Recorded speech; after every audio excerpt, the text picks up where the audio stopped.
In the Genesis prelude, the serpent will be an enemy to the woman. Moreover, it will be at enmity with the woman's offspring.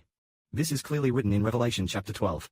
The woman is the nation of Western Israel, the people of the brethren of Seba, indeed. Specifically, the Israel nation of the Soviet Union, Satan will oppose the nation of the brethren of Seba. And the woman's descendants are the people of Seba Tong and its members. Thus, the serpent continually attacks the Seba. It also attacks the Seba. Its members are severely assaulted. Now then, let's take a look. A war broke out in heaven. And this war is quite extraordinary. Because after the woman's descendants were taken up to the throne, Satan no longer had authority in heaven. Let's read it. Then, a war broke out in heaven. Michael and his angels fought against the great dragon. The great dragon and his angels also rose to fight fiercely. But the great dragon could not withstand, because heaven no longer had room for him and his angels. For there was no place for them to dwell. Thus, the great dragon was cast down. That dragon is the serpent that deceived Eve in Eden. The great dragon is called the devil, also known as Satan. That is, the great deceiver of mankind was thrown to the earth. And the angels accompanying him were cast down together with him. At that moment, a great voice was heard in heaven saying, "The authority, power, and kingly nature of our God's redemptive grace, and the authority of the prophesied Christ have now arrived. For those who, before God, continuously accuse our brothers day and night, have been cast down to the earth. Brothers, they overcame him by the blood of the Lamb, and by the testimony of their truth. Even though they died, they did not hesitate to give up their lives. Therefore, the heavens, and those seated in heaven, rejoice with gladness. But woe to the earth and the sea. For the devil knows that his time is short, and in anger, he has come down to you." Here it is mentioned that there is a war in heaven. We understand that there are many wars on earth. But who would have thought that there is a war in heaven?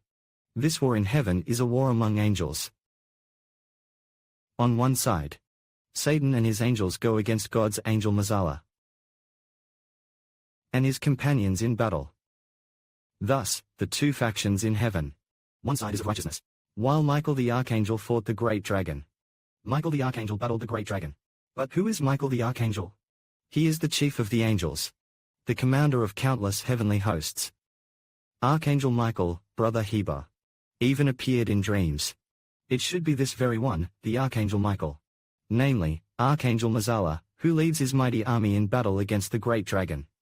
The great dragon and his angels also came to confront them. In the end, the great dragon was cast down to the earth. After the great dragon was cast to the earth, the dragon no longer had power in heaven. It was powerless in heaven. He no longer had any refuge in heaven. Thus, in heaven, having lost his place, he could no longer muster strength to once again wield great might to command those on earth allied to him to oppress God's people. He did not have much power left. Yet the dragon ultimately granted power to his people, giving it to the beast, essentially a nation. Specifically, the nation associated with Russia. A country linked to it. Then, Russia and its allied nations would slaughter God's people. But remarkably, at that time, God's people began to have the authority, can bring plagues, famines, and beasts. For various reasons, they killed those who belonged to Satan. Many, many people were killed. Then this is just right. The Bible, in Genesis, prophesies that God will set the serpent against the woman. This great dragon then falls to the earth. After this, he was constantly persecuting God's people in heaven, constantly accusing God's people before God in heaven. At this time, God no longer listens to Satan. He condemns Satan as evil. At this time, Satan is expelled to the earth by the righteous Archangel Michael. At this time, later chapters write about this fallen Satan.